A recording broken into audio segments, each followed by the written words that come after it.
Assalomu alaykum qadrli kanalimiz kuzatuvchilari, e'tiboringiz markazida yana o'zining eng tezkor yangiliklari bilan O'zbek futboli kanali. Ayni paytda mana shu roligimizga like bosayotgan barcha obunachilarimizga yana bir bor o'z minnatdorchiligimni bildirib qolaman. Ekran oldiga yaxshilab joylashib oling, like bosishni unutmang. Bugungi dasturimizni boshladik. Xabaringiz bor, Istanbul Başakşehir Turkiya Superligasining 12-turida Trabzonspor bilan kuchsizlashib 4-3 hisobida mag'lubiyatga uchradi. Uchrashuvning 45-daqiqasida hamyurtimiz Eldor Shomurodov Manchester Unitedning sobiq darvozaboni hisoblangan Andrey Onana darvozasini ishg'ol qilishga muvaffaq bo'ldi. Fotmo vakilimizni 7.2 ballga loyiq ko'rgan bo'lsa, SofaScore portali Shomurodovga 7.1 ball qo'ydi. Bundan tashqari yana bir mashhur nashrlardan biri hisoblangan Flashcore sayti esa hamyurtimizga 6.9 ball berdi. Ma'lumot o'rnida aytib o'taman do'stlar, O'zbekiston terma jamoasi sardori hamda Başakşehir yetakchisi hisoblangan Shomurodov Turkiya Superligasida gollar sonini jami 9 taga yetkazib, to'purlar jadvalida yetakchilik qilmoqda. Bundan tashqari Başakşehir bosh murabbiyi ushbu o'yin to'g'risida o'z fikrlarini bildirdi. Bellashuvni ikkinchi qismiga bo'lishimiz kerak. Biz juda yaxshi o'yinni ko'rsatdik, ammo bahs davomida 10 kishi bo'lib harakat qilishimizga to'g'ri keldi. Trabzonspor kabi raqibga bir kishi kam o'ynab 3 ta gol urish oson emas. Men futbolchilarim bilan faxrlanaman, dedi Shahin. Shuningdek, u hakamlarni ham tanqid qildi. Hakamlar haqida ko'p gapirmoqchi emasman. Mening e'tiborim har doim o'yin sifatini oshirishga qaratilgan, ammo bugungi hakamlar bilan ishlash juda ham qiyin edi.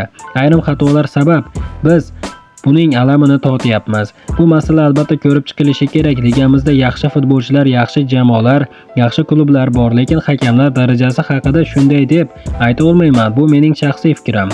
Eldor Shomurodov ushbu o'yinda ajoyib harakat qildi. Eldor Shomurodov deyarli har bir o'yinda gollar urmoqda. Bu o'ziga bo'lgan ishonchni tiklab olishga juda ham katta yordam beradi. Agarda Eldor mana shunday o'yinlarni ko'rsatishda davom etadigan bo'lsa, u kelajakda juda ham katta klublarga transfer qilinishi mumkin. Real Madrid, Barcelona, Manchester United, Manchester City, Liverpool kabi katta klublarga transfer qilinishi mumkin deb aytib o'tgan murabbiy. Ma'lumot uchun aytib o'taman do'stlar, ushbu klub safida harakat qilayotgan hamyurtimiz Eldor Shomurodov chempionat to'purlari ro'yxatida 9 ta gol bilan peshqadam hisoblanadi.